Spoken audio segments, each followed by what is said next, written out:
What's up? This is Angelo Ferrer, head coach of Level Up Gym. Right now we're under construction, so I'm in my garage. The sound quality of this video might not be all that great because it's raining, and you can probably hear construction in the background, so everybody's fine. As you saw in the title, this video is about substance abuse and suicide. What can I say?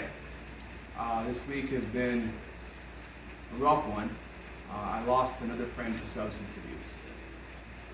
And this friend that I lost, his name was AJ. To be honest, I wasn't that close to him. And it was because when I first met him, I had a really bad feeling that it was going to end this way. I know that sounds selfish and cold, but he's not the first friend I've lost to substance abuse or suicide. And I gotta make it very clear, he did not commit suicide. He had an issue with substance abuse, and that eventually led to a mishap, and he accidentally died because of it. Now, I've had other friends in the past that have died in the same way, and in my view, with my background in psychology, I guess I look at this as the difference between intentional suicide and unintentional suicide. I had another friend, and this friend I won't name, but I will say that he was a good friend of mine, and he died of intentional suicide. He stuck a shotgun in his mouth and blew his head off. I have another friend who died of unintentional suicide. He just was fighting substance abuse most of his life. He kicked off most of the hard drugs and got rid of the drinking, even went sober for a very long time. I was really proud of him. And had a relapse, started drinking again, and just couldn't control it. And I guess the saddest part about all this is because I can relate. I had an issue with substance abuse when I was younger, and it took a long time to realize that I had a problem. Mostly because I studied psychology, and according to the definition of substance abuse in the psychology handbook, it has to be affecting your everyday life. And I learned how to abuse of my substances without it affecting my career or my everyday life. I would just drink and smoke and snort once work was done. Responsibly. I wouldn't go for a drive afterwards. I would just kind of keep it to myself. And yeah, that went on for a few years. So when I hear these stories of my friends that passed away from substance abuse, I see myself in them. There was a point there where I realized that if I didn't stop, it was going to end up becoming a accidental suicide. In a few cases, maybe an incidental suicide, because I had some issues with suicidal ideation as well. So whenever I lose a friend to this, I just feel as if that was a possible path for myself, which is why my heart always goes out to them and their families. It's a real thing. And for those of you who have lived through it, I just want to say, you guys are fighters, you men and women, you girls, guys and girls, you're fighters to be able to get through it.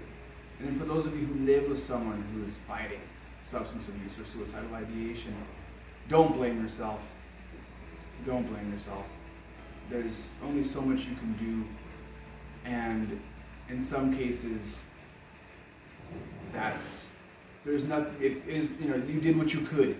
You did what you could, and for those being someone who suffered from substance abuse and suicidal ideation, I can say that there was really nothing anyone could have said to stop me when I was on that path. It was a choice I made to stop. I had to make that choice.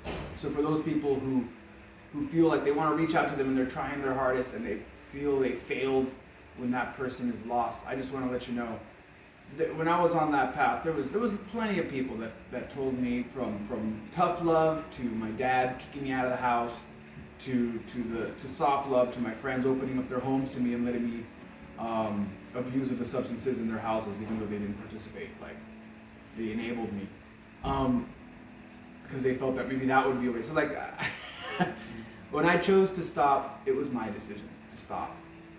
And it really has to be their decision. You can be there to support them in however you see fit, but it is a really rough road, and it lasts a long time, and you never know who's suffering through it. Some people are obvious. Some people like me, I hid it. Only a few people knew what was going on. For the most part, I hid it from everyone. So yeah, that's something to think about. I don't know how motivational this video was, but I'm going to put it under the motivational playlist. I hope I didn't depress you. And train your mind, body, and spirit every day. One thing I can say for those of you suffering from it, when I did break from it, definitely martial arts and physical training. I guess I traded habits. It's really about routines and habits, right? I had a bad habit of drinking every day and taking different substances to get through the day.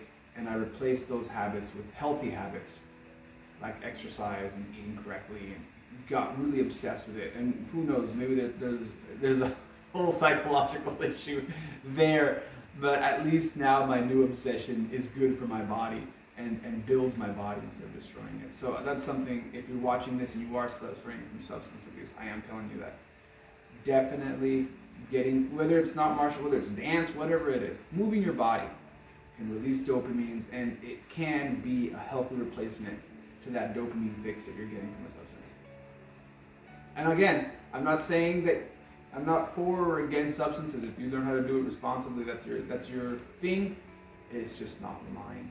Not anymore. All right. Train your mind, body, and spirit every day. I'll catch you all next time.